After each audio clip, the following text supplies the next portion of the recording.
ನಮಸ್ಕಾರ ಸ್ನೇಹಿತರೆ, ಇವತ್ತು ಸಿಂಪಲ್ಲಾಗಿ ಪನ್ನೀರ್ ಮಸಾಲ ಮಾಡೋದನ್ನು ನೋಡೋಣವಾ.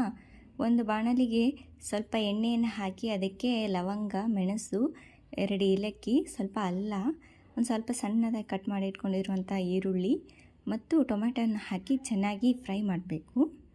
ನಂತರ ಒಂದು ಮಿಕ್ಸರ್ ಜಾರಿಗೆ ಇದನ್ನು ಫ್ರೈ ಮಾಡಿದ್ದನ್ನು ಹಾಕ್ಕೊಂಡು ನಾನು ಗೋಡಂಬಿಯನ್ನು ನೆನೆಸಿಟ್ಟಿದ್ದೆ, ಅವನು ಹಾಕ್ಕೊಂಡು ಚೆನ್ನಾಗಿ ಗ್ರೈಂಡ್ ಮಾಡ್ಕೋಬೇಕು. ನಂತರ ಇನ್ನೊಂದು ಬಾಣಲಿಗೆ ಸ್ವಲ್ಪ ಎಣ್ಣೆ ಹಾಕಿ ಅದಕ್ಕೆ ಚಕ್ಕೆ, ಪಲಾವ್ ಎಲೆ, ಕ್ಯಾಪ್ಸಿಕಮ್ ಪೇಸ್ಟನ್ನು ಹಾಕಿ ಚೆನ್ನಾಗಿ ಮಿಕ್ಸ್ ಮಾಡಿಕೊಂಡು ಅದಕ್ಕೆ ಉಪ್ಪು, ಖಾರದ ಪುಡಿ, ಅರಿಶಿನ, ಗರಂ ಮಸಾಲ ಮತ್ತು ಕೊರಿಯಂಡರ್ ಪೌಡರನ್ನು ಹಾಕಿ ಚೆನ್ನಾಗಿ ಮಿಕ್ಸ್ ಮಾಡಬೇಕು. ನಂತರ ಇನ್ನೊಂದು ಪಾತ್ರೆಗೆ ಸ್ವಲ್ಪ ತುಪ್ಪವನ್ನು ಹಾಕಿ ಪನ್ನೀರನ್ನು ಈ ಥರ ಫ್ರೈ ಮಾಡಿಕೊಂಡು ಮಸಾಲೆಗೆ ಮಿಕ್ಸ್ ಮಾಡಬೇಕು. ಒಂದು 5 ನಿಮಿಷ ಇದನ್ನು ಬೇಯಿಸಿ ನಂತರ ಸಣ್ಣದಾಗಿ ಕಟ್ ಮಾಡಿಟ್ಕೊಂಡಿರುವ ಕೊತ್ತಂಬರಿಯನ್ನು ಹಾಕಿದರೆ ತುಂಬ ಟೇಸ್ಟಿಯಾಗಿರುವ ಪನ್ನೀರ್ ಮಸಾಲೆ